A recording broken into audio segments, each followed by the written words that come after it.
Welcome to this UCL Lunch Hour lecture on Building Better, the Case for Democratic Infrastructure. My name is Dr. Si Hui Tei, Associate Professor here at UCL. It is my honor and pleasure to introduce today's speaker, Dr. Dan Durrant. Dan is an Associate Professor at the Bartlett School of Planning, where he also leads the Post-Growth Planning Research Cluster. Dan has researched the planning of large and controversial infrastructure projects in the UK, particularly HS2 and the now abandoned proposals to construct a tunnel to the south of Stonehenge to accommodate the expansion of the A303. From 2020 to 2022, he studied the controversies surrounding the construction of the Fehmarn Belt tunnel between Germany and Denmark, having received a Humboldt Foundation fellowship from the German government. Dan's research interests include the way civil society shapes the planning of infrastructure and how planning should respond to the lack of evidence that it is possible to decouple economic growth from carbon emissions and resource consumption. Before we begin, I want to let you know that you will have some time at the end of the lecture for questions, and these can be submitted at any point during the talk by going to Slido on your web browser and entering the event code #voice. I will now hand over to Dan for his talk. Well, thank you very much, Wei. This presentation, it came out of some work and an article which was produced in the journal, the newspaper, the Conversation, which takes kind of academic comment on current affairs. And it was some work that we did over the summer, a group of very eminent planning academics, most of which were with an interest in infrastructure planning. And it was based on our concerns about some of the tendencies reflected in the forthcoming Planning and Infrastructure Bill. Now, some of this work and some of the work that I'll refer to in the lecture is my own, and some of it represents the work of the group. So just to be clear, when I say I tend to be referring to my own work and also, most importantly, my own opinions. When I say we, I'm referring to the work of the group, and I just wanted to establish that slight distinction. Now, the title itself was suggested, but it was something that I stuck with, okay, because it allowed me to return to a speech that was given by the social theorist in the relationship between technology and society, Lewis Mumford. Now, Mumford was speaking, it was in 1963, at an event titled "The Challenges to Democracy in the Next Decade." And if we think now about the challenges that our democracy faces, we've got the rising tide of authoritarianism, particularly on the right. That feeds off a declining trust in politics. And then we have an ecological crisis. You know, the 1.5 degree world is looking increasingly improbable. And we may have already passed tipping points in some of the kind of Earth systems that support the current patterns of human life here on Earth.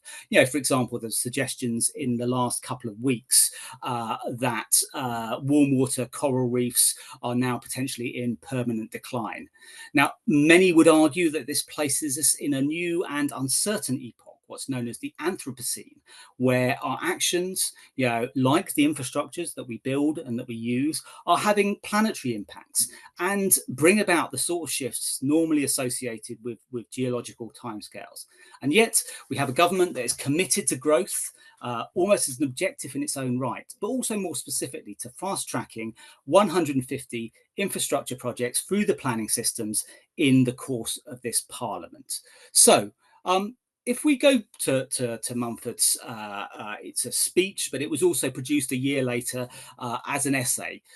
Mumford identifies what he calls kind of authoritarian and democratic forms of infrastructures and technologies. This is what he calls technics. And this is a word that he uses to describe a mix of kind of the physical structures, the technologies that underpin them, but also the knowledge and the practices that shape the structures and the ways in which we govern them. And I would argue that planning is an important part of this. It's an important way in which, infrastructures and the built environment more generally is governed. Now, you can see here with my addition, there are points over which I would take issue with the way Mumford frames the question. Certainly, this gendered collective decision of humanity as a whole is not something that we would, that I would certainly use. But I'll go back to this throughout the presentation. This question of the whole and the whole to which there are issues in common, the things that we all share, that Mumford is talking about, because the main thrust of his argument is one that I agree with, particularly his concern with the ease with which governance institutions like planning systems, when they become dominated by the interests of elites, to use Mumford's words, the things that these groups in society kind of claim for themselves, this can snuff out democratic practices and the autonomy and resilience that characterize more democratic ways of organizing society and the built environment more generally. Because this is a public lecture for a more generalist audience, I thought I would sort of frame the problem or the issue of participation and really sort of start at the beginning, certainly in terms of my discipline of planning studies. Now, this is a diagram which I would hope would be familiar to anyone who's studied planning or urban development, anything that touches on participation in planning decisions. This comes from American academic Sherry Arnstein's article in the Journal of the Institute of American Planners, but it's still relevant today in the way that it illustrates two key things. First of all, that there are degrees of participation, okay, and some of which, those at the bottom of the ladder, are not really participation at all. Okay, but also, I think more importantly, that if you're interested in achieving this sort of maximally democratic control over planning systems, this necessitates a sort of shift in power, towards the citizen.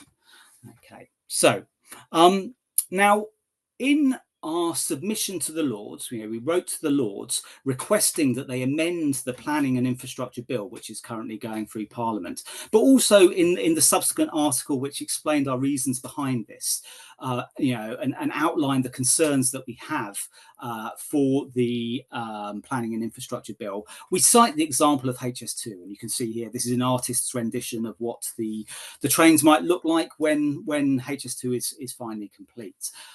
Now, if you have listened to ministers over the last year or so, you could easily draw the conclusion that planning was in some way to blame for all the problems associated with HS2, the cost overruns, the delays. Well, a mixture of planning and also BATs, of course.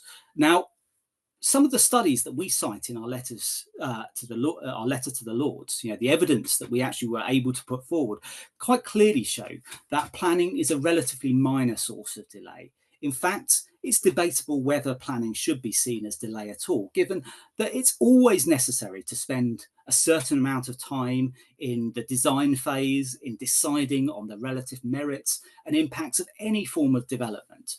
And so we argue that while it is certainly true that this phase can't go on indefinitely, and especially when there are really pressing needs to be met by infrastructure, but still, it's important to rather than see this as a problem, to see planning as time well spent. It's an opportunity to understand the nature of the problem, to formulate appropriate solutions. And we would argue that input from citizens is a vital part of that process.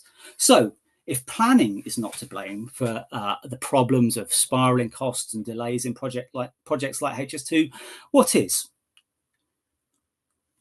Well, there is, in fact, a vast body of evidence that the problems of HS2 are by no means unique. In fact, these dog these so-called kind of mega projects, and the well-known Oxford University planning academic Bent Fleabert describes what he calls the kind of the paradox of infrastructure and the paradox of these mega projects. That they consistently deliver less, they take longer, and they cost more than is claimed at the outset, and that governments, despite this knowledge, they commit to these projects and they go, they play out the same pattern over and over and over again.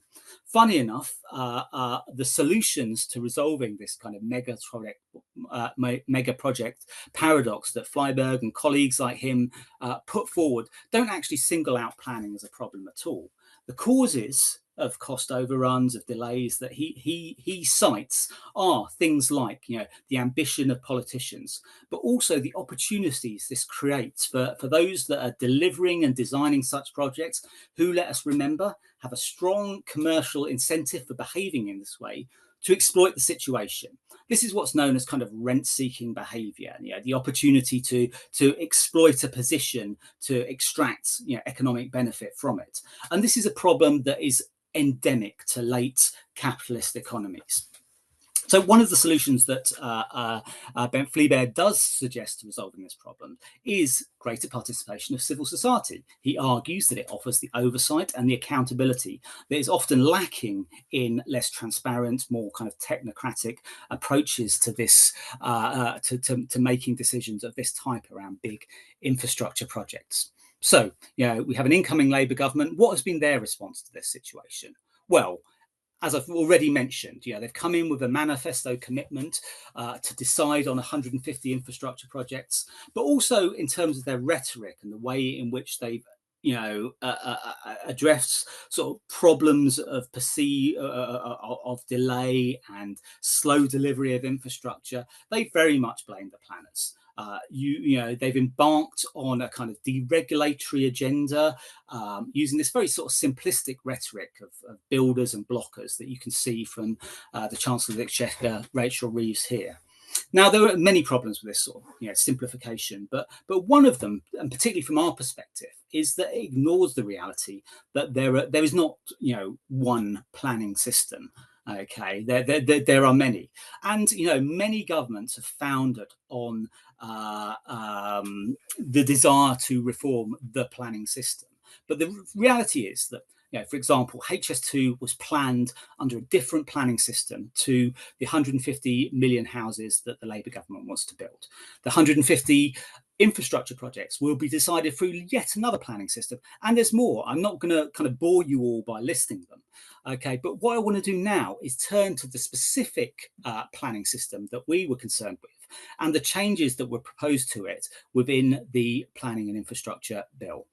Okay, so what is known as NSIPs, or nationally significant infrastructure projects, or what are known as NSIPs, are decided through the 2008 Planning Act. Now, this is brilliantly explained in this book here from colleagues of mine at the Bartlett School of Planning, Ben Clifford and Janice Morfitt. And this book is free to download from UCL publishers.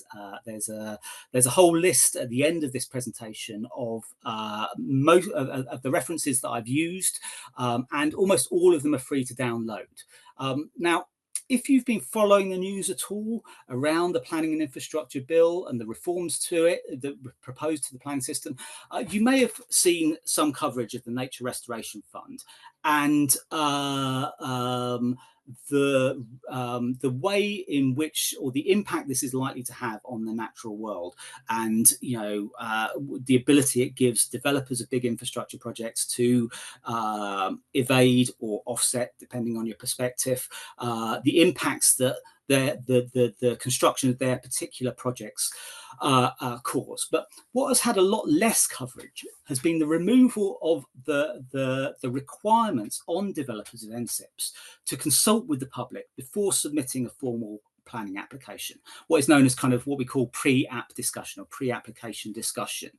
Now, across the industry, this is not just within planning, but the construction industry, the engineering sector as a whole, there's a widely understood principle of good practice in engaging the public, and that is summed up in the phrase consult early and consult often. So this removal of pre-app discussion seems to fly in the face of what is accepted as good practice in this area.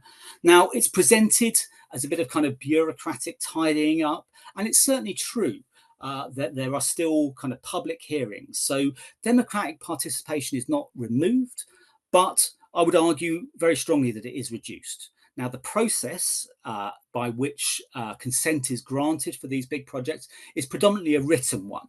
So that always favours those with the time, the skills and the inclination to wade through kind of complex and voluminous amounts of information that are produced by the developers of big projects. There are still public hearings, and having observed these, I can testify that the planning inspectors, the panel of inspectors whose job it is to hear the concerns of the public, communities, individuals, businesses that are affected by big infrastructure projects, they work really hard to allow participation and to give people this opportunity to speak. Okay, but the structure of the hearings do work against this. Time is very tight. It's a time constrained process. It has to be completed in a matter of months, and most of those who speak will get a maximum of 15 minutes. And it's also a very formal and, for some people, a very intimidating setting in which to speak to the panel. So even if you only view consultation in instrumental terms, and by that I mean, that it offers a benefit for the project, for developers of the project to smooth their way through the planning system, it's certainly known that good consultation can identify problems early and avoid passing those problems on to what is the much more costly later stages of a project. Once you're actually constructing things, making changes is much more expensive and much more time consuming. Now, on the left, you can see the grounds cited by Matthew Pennycook, the Secretary of State for Housing, Communities and Local Government, for removing this right to participate. And you notice the language. It's very much around kind of costs, and the consultation and the need to consult more is potentially problematic. It's notable here that the community interest remains in parenthesis. But interestingly, when we discussed this as a group, we didn't actually disagree with much of this analysis. In some circumstances, pre-application consultation is often inadequate, and sometimes it is something as a tick box exercises. But certainly work of other colleagues at the Bartlett School of Planning shows that the good developers, the foresighted developers, the ones that want to establish long-term relationships with the communities through the process of constructing, but also maybe owning and managing new infrastructure, they see this as part of kind of getting communities on side and what the industry calls the kind of achieving the social license to operate. But there are really two important points here. The first is that, another word for consultation is democracy and democratic participation. And so I would argue certainly that this reflects a kind of snuffing out of democratic opportunities by the sort of authoritarian tendencies that Mumford was concerned with. But also, and I think this is something that we all share, is that, if a chance for participation and greater input isn't working, then it's not acceptable just to jettison it. Okay, but it's incumbent on, what are supposed to be democratically elected politicians to actually try to make it work better. So let's take a look now at what it is that we were actually proposing. Now, what we have here is slightly different to the original call.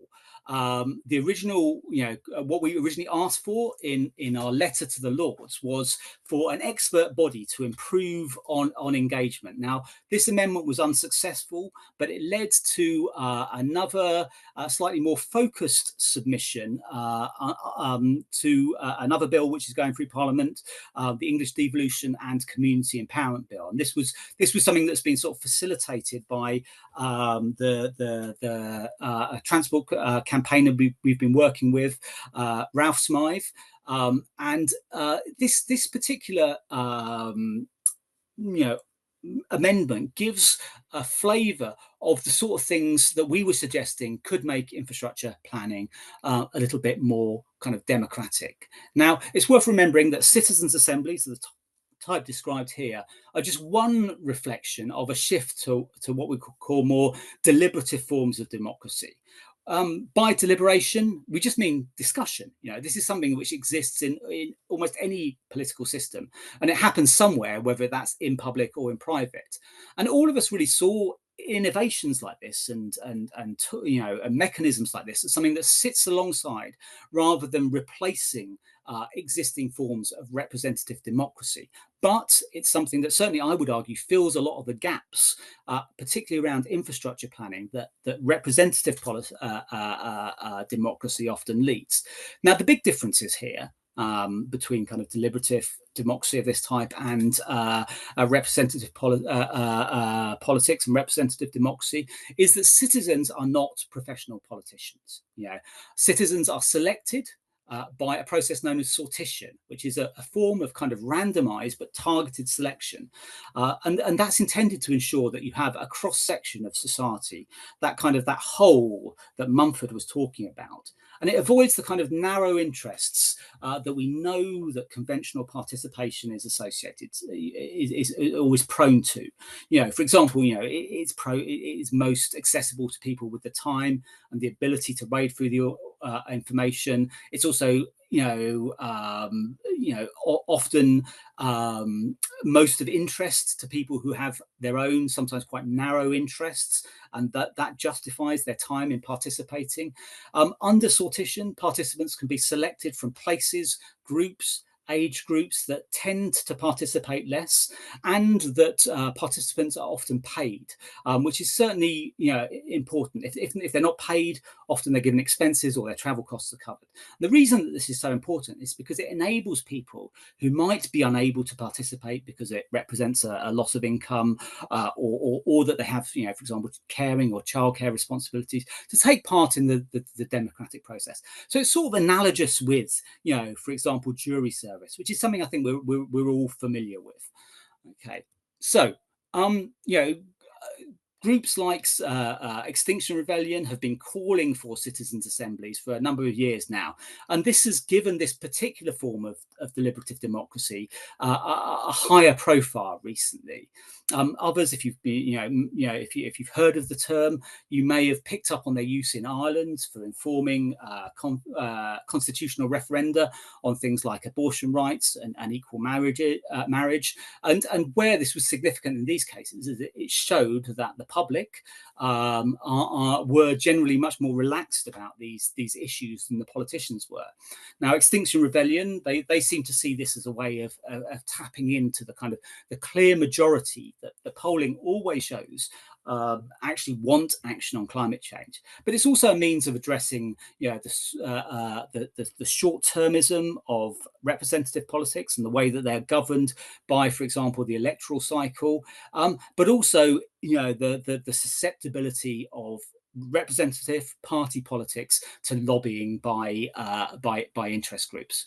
Now, it's worth remembering that deliberation more generally, and particularly sortition, actually, that selection by lot, make citizens' assemblies much closer to how the ancient Greeks practiced democracy. And this is, after all, kind of where the word came from.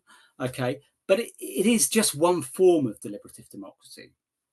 Many cultures and societies have a tradition of deliberative decision making, despite the sort of Western origins of the word.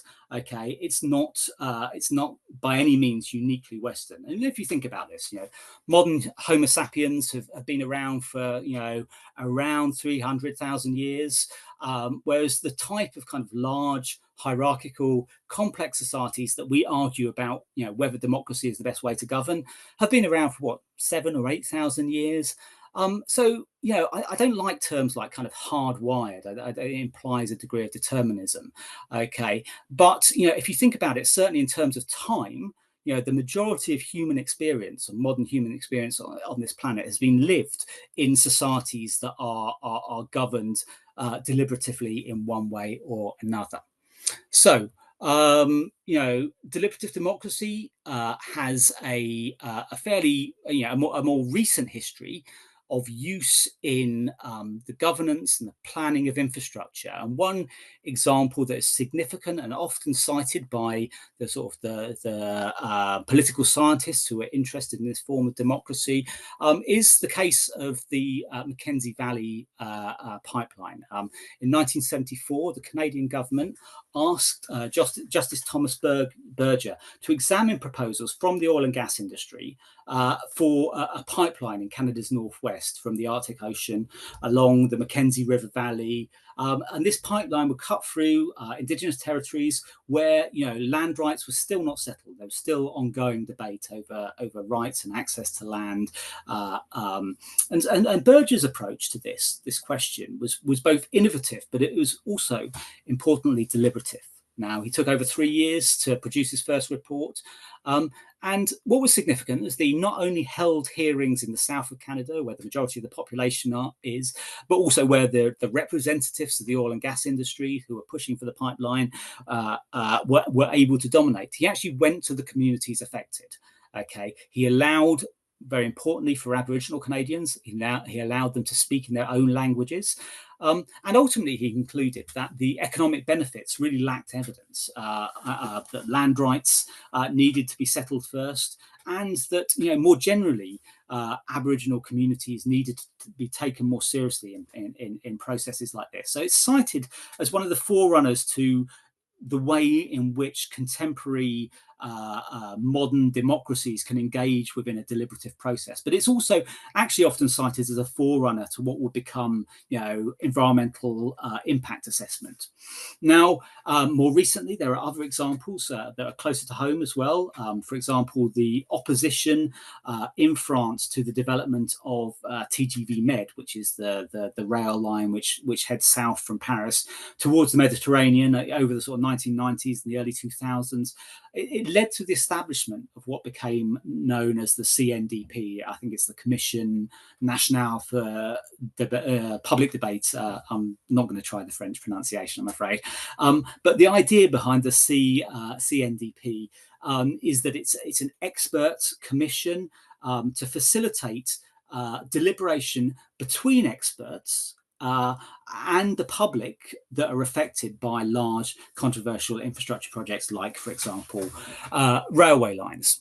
Now, if we go back to Mumford, he has something to say on this question of expertise and the role of expertise, because after all, infrastructure is complex. There are many elements of it which are quite rightly governed by experts because of the technical nature, because they're often safety critical. And technical expertise is an important part of the process. Okay, the specialized knowledge, the technical skills that Mumford is talking about here.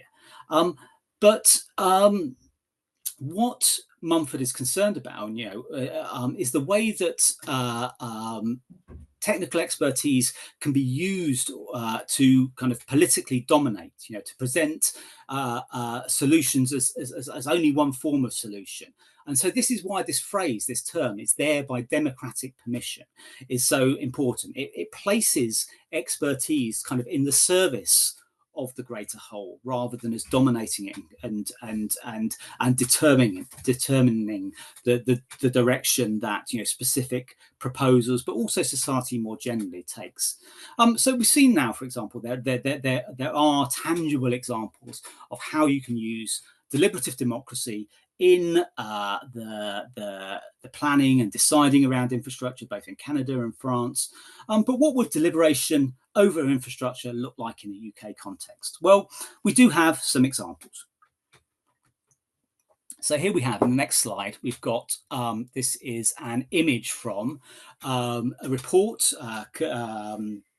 produced by the organisation involved, who specialise in these sort of citizens' assemblies. But this is into the Greater Cambridge Citizens Assembly, which was funded in 2019 by the then Conservative government under their kind of Innovation in Democracy programme, which was intended to produce kind of 3 pilots of how citizens' assemblies could be used, particularly in issues around kind of local government and local governance.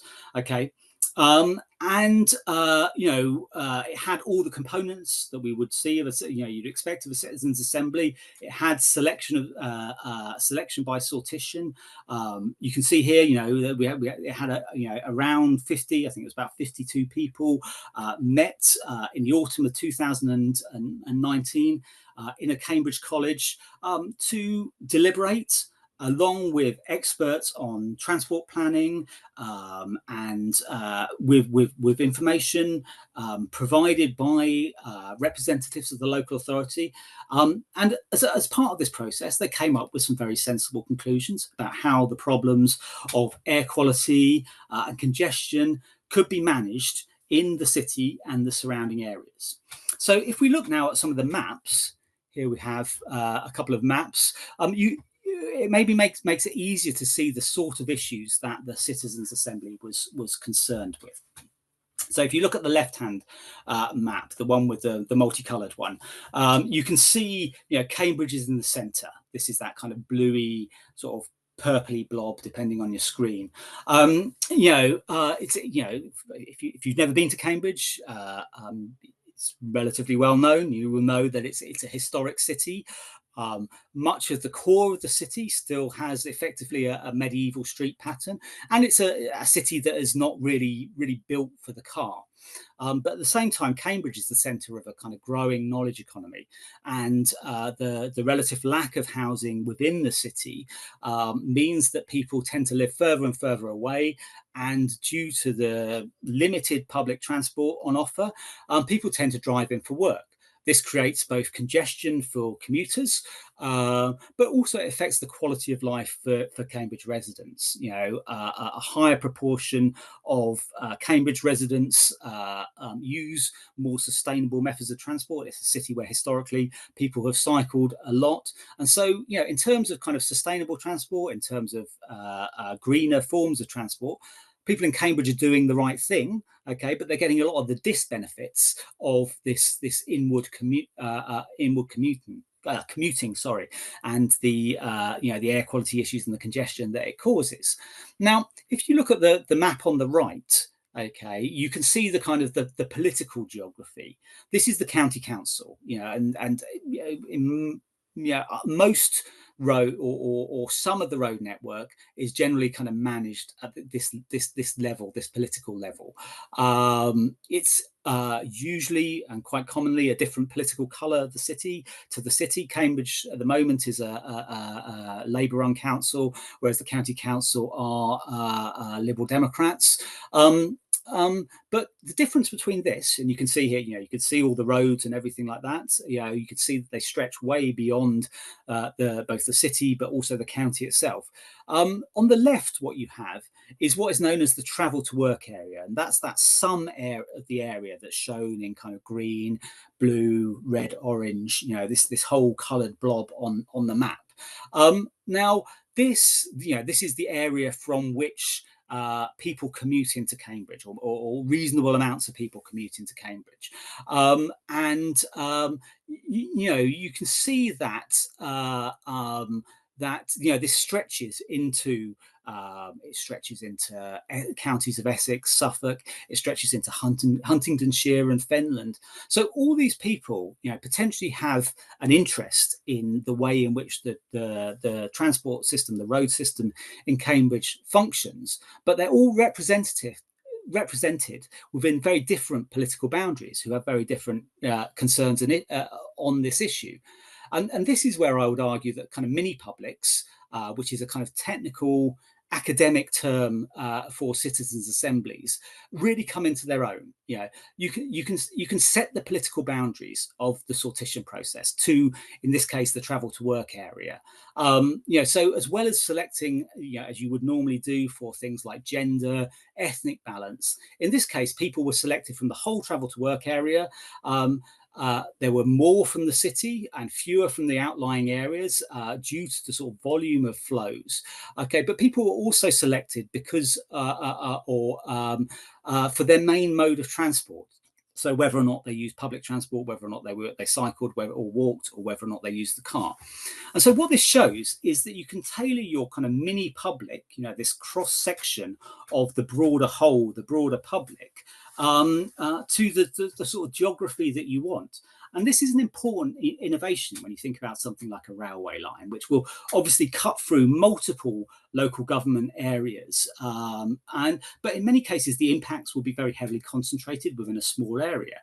Now, when those communities are vocal, Sometimes the larger political body will take up their case and could be a strong advocate for them, but the less vocal communities tend to lose out in this arrangement.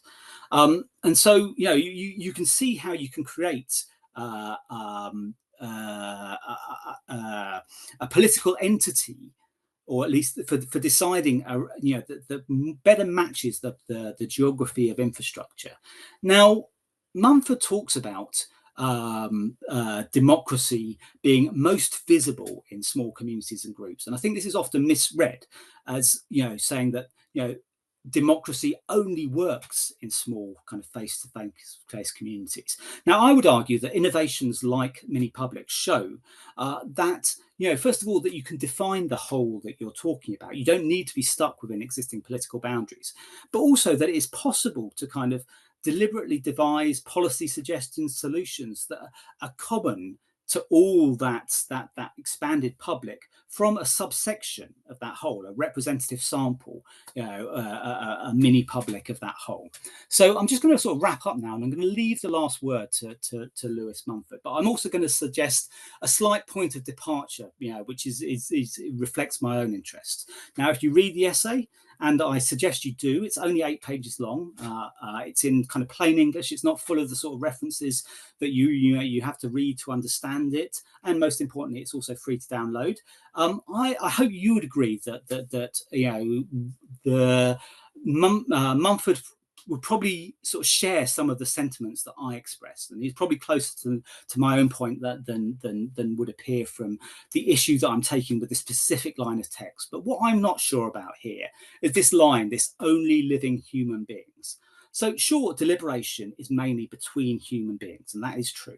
Okay, but the whole, the bigger group that is affected by things like climate change, as well as the kind of the more specific impacts on non-humans created by infrastructure when it's constructed, needs to be seen as much greater because of the way it kind of reaches wider, but also into the future. There are already political mechanisms for including the interests of, for example, humans who are yet to be born. Multiple countries, Wales within the United Kingdom has legislation, and it has an office representing future generations. And so including those within deliberations, is not so difficult. But I would go one step further still, and I would suggest that we need to develop ways to include non-humans in our deliberations. Now, obviously, I'm not suggesting that we talk directly to individual animals. That would be silly. But given our impacts on species and environments, we need to find ways to ensure that their interests are representative. And if as we increasingly understand that we are part of a planetary whole, and that our problems are of a planetary scale, and with the Anthropocene, that our problems are now on geological time, we need to find ways of accounting for this in our deliberations if we are really to build truly democratic infrastructures. Thank you. Hey, Dan, thank you. We're just going to head into the Q&A now. You've actually got 2 questions on the Slido. And thank you for bringing up the non-humans. And I think that this question particularly reflects on your non-humans. So what is the question that non-humans would be asked in the infrastructure projects? Would it be yes, no, or how to improve it? Well, yeah, I think it's a good question. I mean, I probably wouldn't put it down to a single question. I mean, I think ultimately there does have to be a yes, no question. Whether, I mean, I'm personally actually a little bit skeptical that deliberative fora are the best places to answer that yes, no question. Because I think they can give a strong, but I do think they can give a strong steer. As I said in the presentation, they should, they need to sit alongside our existing representative politics. But I think as they become institutionalized, as they become more part of our way of doing things, I think it becomes more an expectation that politicians would take them into account. But I mean, I think it's more about kind of, I think it's a matter of just not treating the interests of non-humans as irrelevant. It's about looking for ways in in which I mean, I think a colleague of ours, Jonathan Metzger, makes the point, that if just because we give, for example, rights to non-humans doesn't mean that we don't lose our ability to say, want to control their movements or direct, migratory routes or crossings of animals of infrastructure to different points. It's not that we're simply you know giving away decision making authority in that sense, but I think it's more about ensuring that there is at least a more equal relationship between humans and non-humans. So I'm not sure if that completely answers the question, but I think I would say it's definitely not just a yes or no question. Okay, I will challenge you a bit on that because I Okay. just don't think humans can give over much power. I think that the humans are still going to be talking for the non-humans. I don't know how you're going to get around that. Even when you, How would humans talk for? yes, Oh yeah. I mean, I think the practicalities of that. I mean, I think this is. I think this is still something to be worked out. Yeah, I mean, for example, I mean, we have. Yeah, for example, we have a lot of expertise. There are plenty of biologists, ecologists who are able to give a pretty kind of clear idea of what certain species, certain ecosystems kind of need and want. And also, I mean, bearing in mind, animals will, I mean, they will often tell you, they will go the direction they want to go. They will do the things that they want to do. So you can simply observe the behavior of non-humans to get some indication of what it is that they want. And so it's more about creating the mechanisms that enable that to be taken into account. So I don't think it's. I mean, I mean, I think you do have to be, as with future generations as well, if you're going to kind of delegate that responsibility or create a role for within a deliberative fora for speaking for someone, in effect a representative. I think you need to think quite carefully about how you do it. Funny enough, I did, as I was preparing this presentation, it did occur to me that it might be one of the few sort of more positive uses of AI. Really, is that you could actually, it's not beyond the possibilities to kind of, in effect, create a means where questions could be asked. But it's kind of outside. This was a sort of random idea that popped into my head as I was preparing this, but it's one that might be worth exploring a bit further. okay, that's really great. So Ada has one concern, and it's from the infrastructure industry, that a citizen assembly is difficult for linear infrastructure projects because it's difficult to identify the affected communities and the large number of people affected. So is there any way to get around that? So, So it's difficult for who? I didn't quite get the plane flew over on that. so one concern from the infrastructure industry, so it's the infrastructure industry that have this concern, is that a citizen assembly is difficult for linear infrastructure projects. Does that make sense? Yes, but and it was difficult. What, just identifying the geography? Yes, exactly. Identifying the geographic boundary, because who are the affected communities, and there's such a large number of people affected. So what way can you get around this?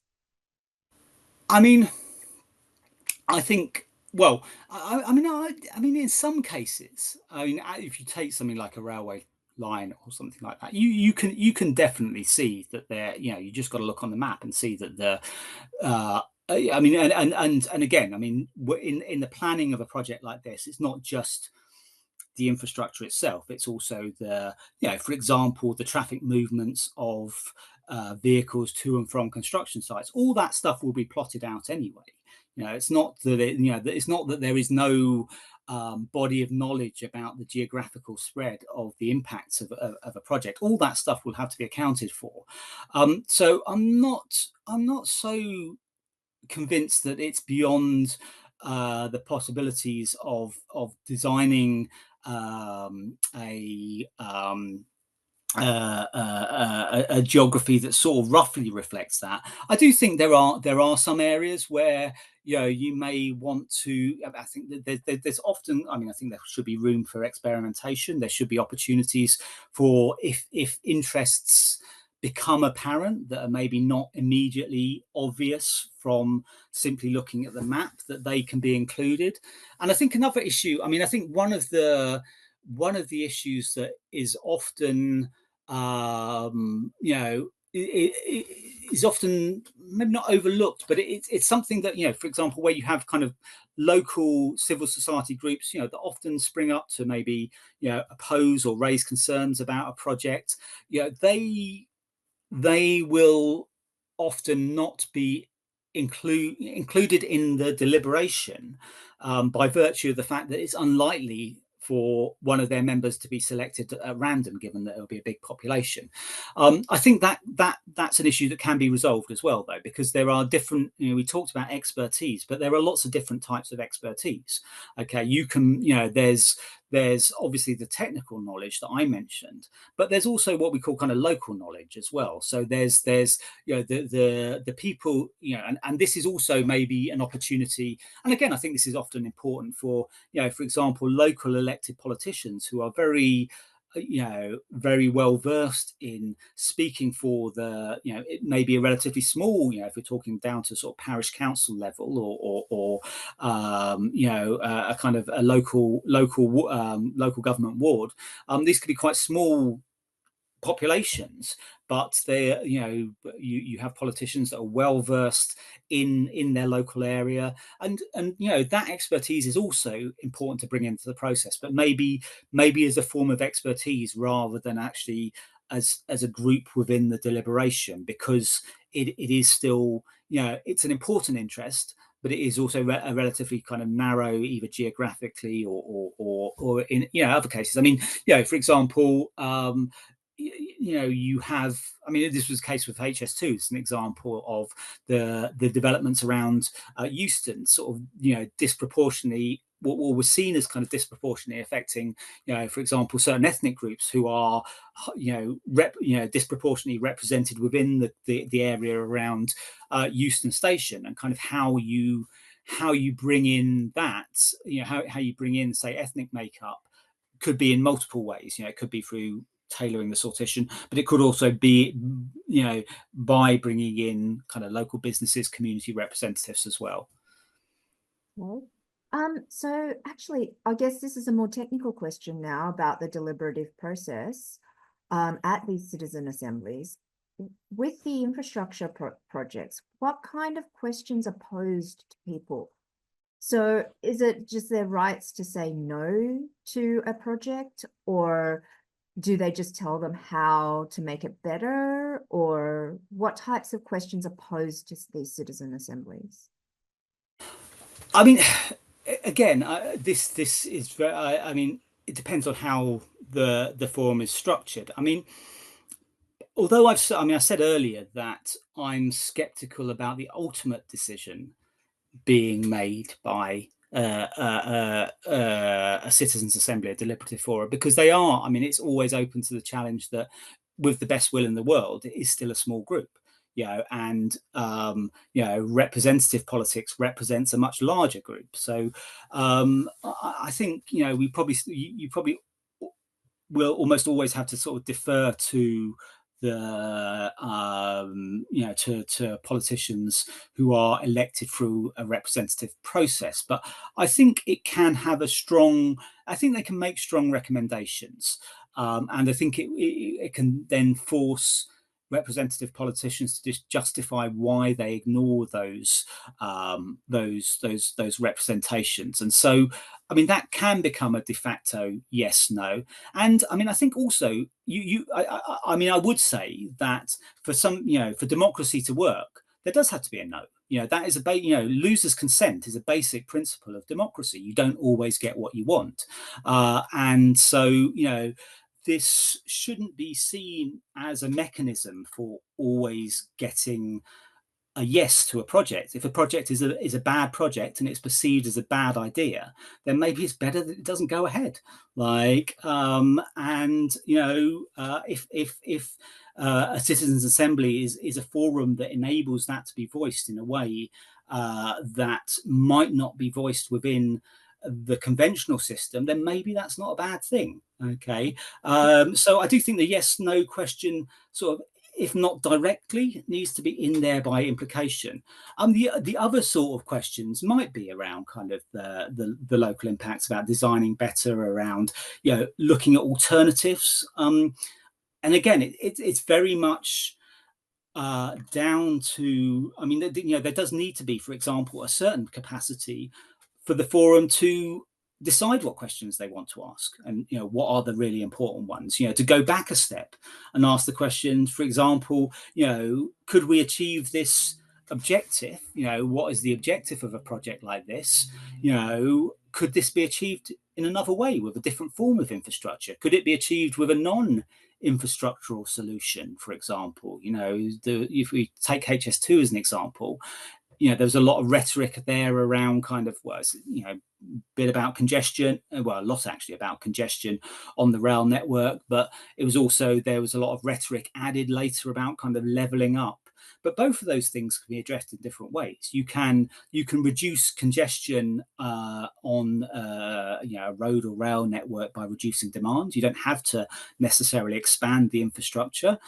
You can reduce regional inequalities by investing in other things. You don't have to invest in transport links. In fact, I think a lot of people, certainly, colleagues of ours would argue that this is probably not a very good way of addressing regional inequalities. You invest much more in kind of local businesses, local transport, education, health. Those sort of measures are might actually be much better at leveling up than spending vast amounts of money on an infrastructure project. So I do think it is important that assemblies are not just presented with a project and say, yes, no. They should be able to go back and ask the question, I think it's a fundamental question, really, of, is there a better way, and even, are the objectives valid? Is there a better way of achieving those objectives? Okay, so now switching slightly, lots of polling suggests, and your research shows, the value of citizen engagement early and meaningfully in the process. So early engagement, right, as you said, but it's really hard to recruit people early in the process until something has happened, and then they don't like it, and then it's too late. So how can you avoid that whole situation where people don't engage until it's too late?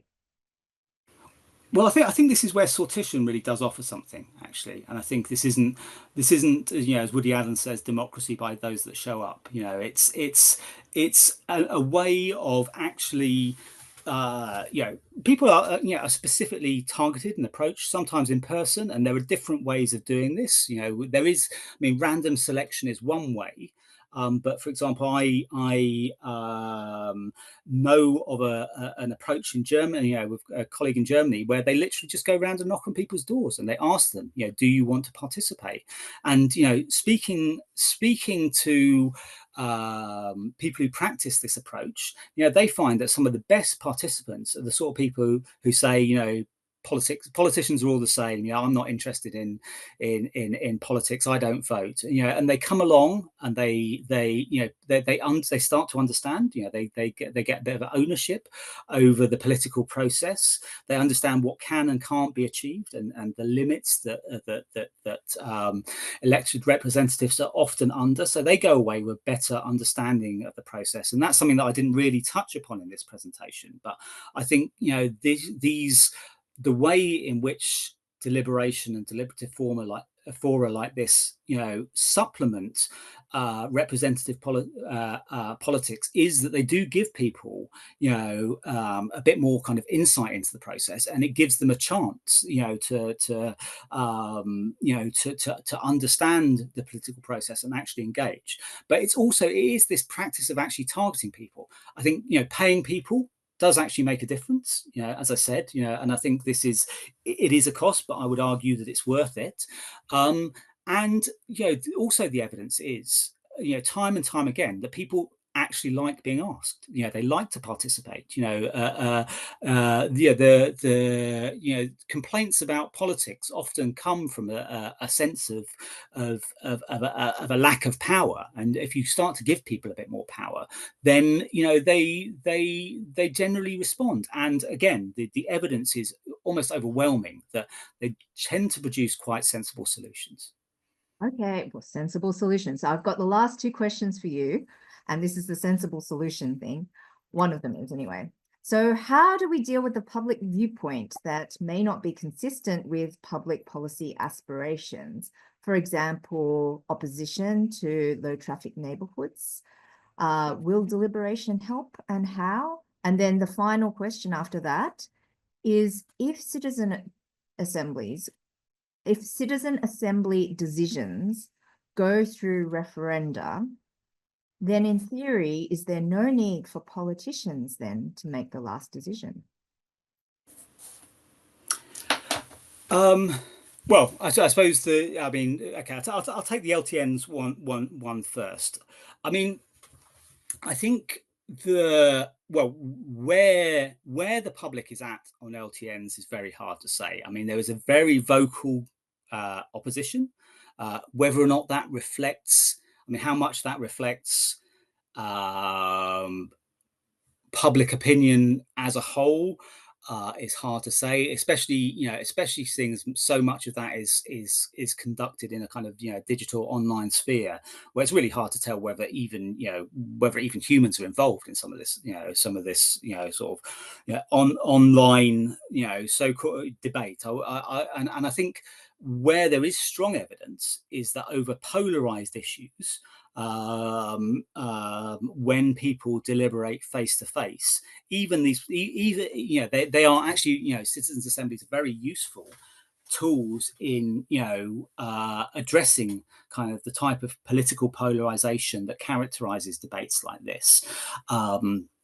Because of the face-to-face mechanism, and so, interestingly, actually, if we take the Cambridge Citizens Assembly, the solution that group reached, the overriding solution, it's a more complicated story, which I simplified greatly for the presentation of this, for this lecture.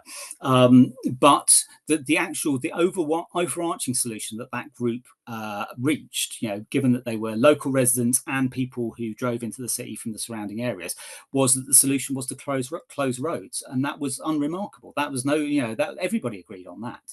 So, given the kind of the furor over LTNs, it's quite significant that if you give people an opportunity and you get them to look at the facts, then they often, as I say, come up with sensible solutions. So that's the LTN. I think the referenda, it depends. I would say it depends on your political system, really. I think, if you have, we don't tend to use referenda very much in the UK. Whether or not we might start to use it more in the future, I think there is. Obviously, the voice of a citizens' assembly would be just one voice that people would listen to in making their decisions on how to vote. Politicians would also, no doubt, have a say. This is their job. But I think you can find an interesting example here. From Oregon, actually, I believe, where referenda, and in the US more generally, actually, referenda are used much more, and they're often on the local ballot, infrastructure proposals. But more generally, in Oregon, they use citizens' assemblies to produce basically a kind of, in effect, a kind of non-partisan set of what you might call facts, or kind of the things that you should consider as a voter in this referendum. So it's a guide to voters, and I think so I think it can be used in lots of ways. Well, I don't think it actually would. I mean, I know some advocates of citizens' assemblies do argue that this could replace elected politicians. I think there's space for them still. Thank you, Dan, for that really thought-provoking talk. I've got lots of questions for you back in the department. So the QR code for the feedback form is now available on the slide. So could you please take a couple of minutes to complete it? It's just 2 minutes and it's multiple choice, so it'll be really easy. The next lunch hour lecture is the Library of Lost Maps on the 11th of November at 1 o'clock. Again, we look forward to seeing you there. So thank you very much to Dan and the audience for making this such a thought-provoking lunch hour lecture. Bye. Thank you for sharing. Thanks so much, Dan. Bye.